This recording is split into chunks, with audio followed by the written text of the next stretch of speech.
बिस्मिल्लाहिर्रहमानिर्रहीम। अस्सलाम वालेकुम स्टूडेंट्स, आज का जो हमारा टॉपिक है वो वही जो चैप्टर नंबर 8 की कंटिन्यूटी है और हम उसके जो क्लासिफिकेशन ऑफ फंजाई पढ़ रहे थे और उसके हमने जब पढ़े थे कि 4 फाइलम हैं, 4 ग्रुप्स हैं। तो उनमें से जो है वो ज़ाइगोमाइकॉट, एस्कोमाइकॉट, ड्यूट्रोमाइकॉट हमने पढ़ लिए।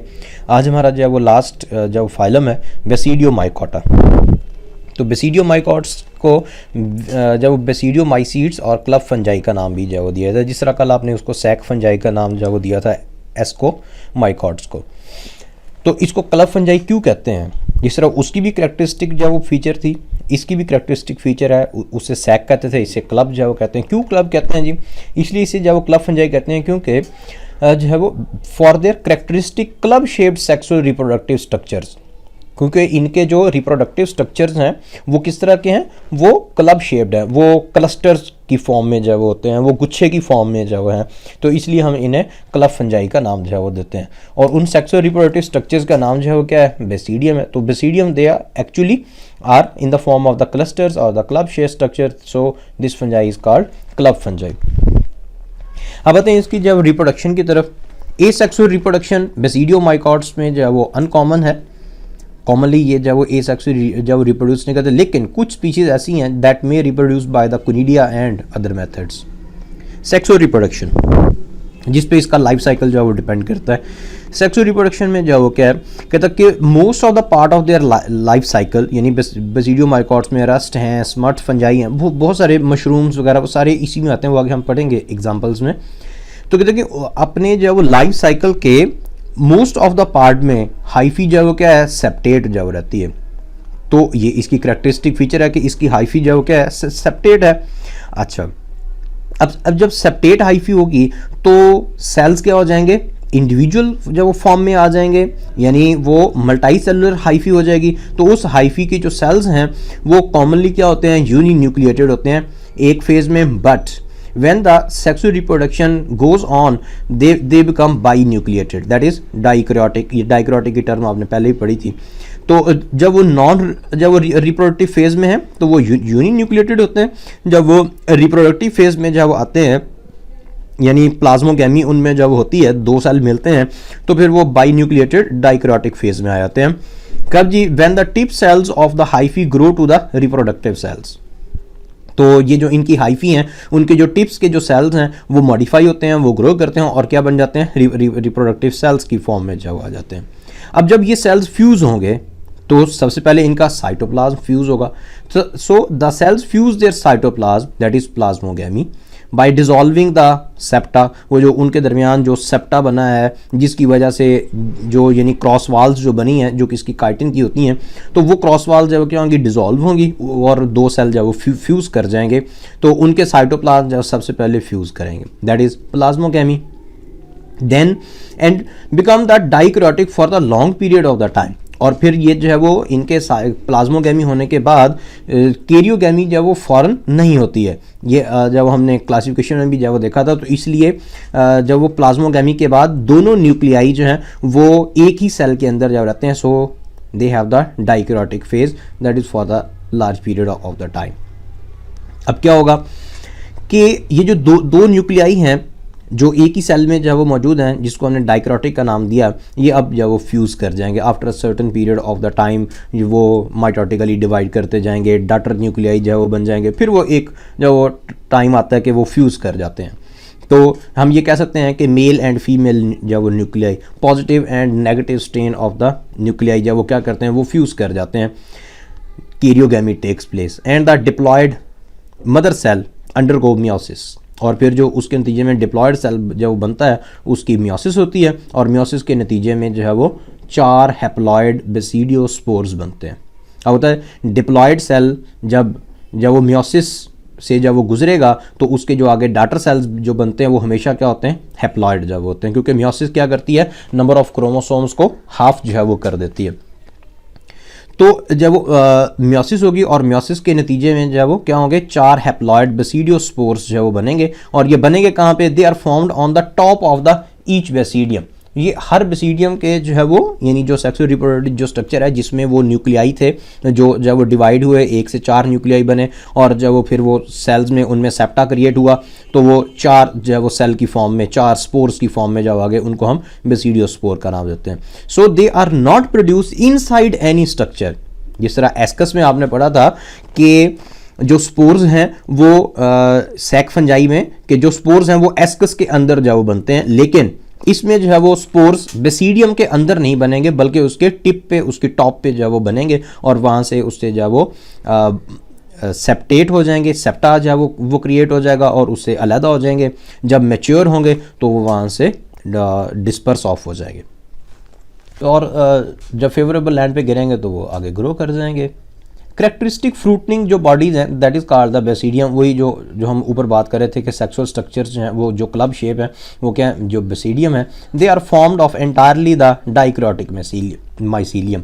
अब इसका इस सेंटेंस का मतलब क्या, अगर हम इस सेंटेंस को यहाँ पे जो है वो ले आएँ तो हमें इसके बारे में जो है वो बेहतर समझ आ जाएगी कि न्यूक्लियाई जो है वो क्या हो गए हैं, एज सच जो है वो पड़े हुए हैं, डाइक्रोटिक फेज जो है वो चल रही है, तो इंतज़ार नहीं किया जाएगा, हाइफी जो है वो ग्रो करती रहेगी। जब हाइफी ग्रो करती रहेगी तो फिर वो हाइफी जो बनेगी, वो जो माइसीलियम बॉडी बनेगी वो क्या होगी, फिर डाइक्रोटिक होगी। हाँ, जब उसका जब वो फ्यूजन का टाइम आएगा फिर वो न्यूक्लियाई फ्यूज हो जाएंगे, फिर वो जब वो बेसिडियम आगे 4 हैप्लॉइड स्पोर्स जो बना देगा। ये था इसकी सेक्सुअल रिप्रोडक्शन। अब आते हैं एग्जाम्पल्स जब वो कौन कौन सी हैं। तो ये इस ग्रुप में ऑलमोस्ट नॉन फंजाई जो है वो पाई जाती हैं, जो आमतौर पे जब वो पाई जाती हैं और जिनको हम जानते भी हैं। Edible mushrooms, puff balls, bracket shelf fungi, devastating plant pathogens हैं, rust and smuts. Rust and smuts जो हैं ये फंजाई ही हैं, तो इनको रस्ट और स्मट क्यों कहते हैं वो आगे जब हम देखेंगे। तो जो पक्सीनिया स्पीशीज जो हैं they are most common rust fungi. तो जो रस्ट फंजाई हैं वो ये एक जो वो जेनरा दिया हुआ है पिसीनिया, दैट इज द इसकी जो स्पीशीज़ हैं वो सारी रस्ट फंजाई में आएंगी।